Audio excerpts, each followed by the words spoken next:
Thegio theuri ni riboti iyo ihinda-inĩ rĩrĩa tũthiĩ mbunge-inĩ tũthikĩrĩrie kũrĩa mwandĩki mũkaru ministry-inĩ ya gĩthomo Bitok araria mbere ya kamĩtĩ ya gĩthomo agĩcokia ciũria ikonainie na maũndũ matiganĩte. Nĩ tũthikĩrĩrie marĩa mareyumĩria.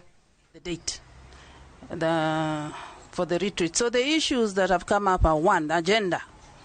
Unpacking of chemists, including its cost and progress. One.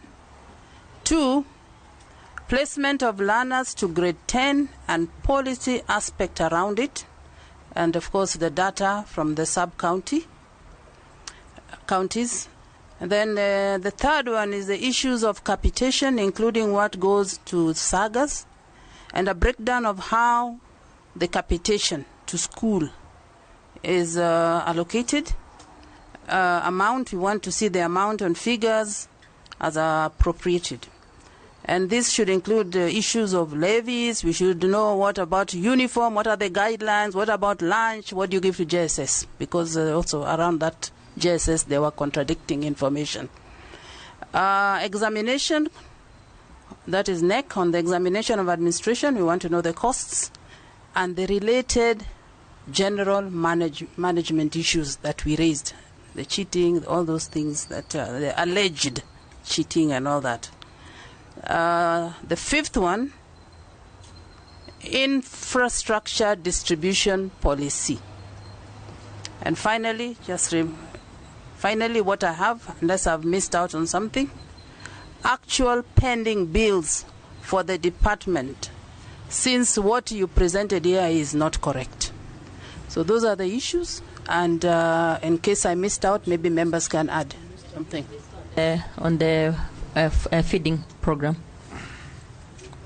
The mapping and remapping. Out on the report from the evaluation that was done. The report. Verification report. Verification report. Honorable Chair, what have we done about Put on your mic.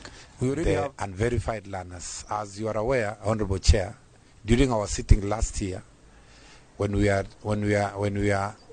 looking at the report from the Auditor General directed that we verify all the learners and all the schools around the country, which we did in third term last year. And from the report we found, we have done quite a number of things. Number one, we have been able to identify all the sub-counties where we suspect there was a problem in terms of the number of students. And as a ministry, we have been able to send show cause letters to 28 sub-county directors of education to explain why in their jurisdictions they were overseeing areas where there is a problem with the issue of the number of learners.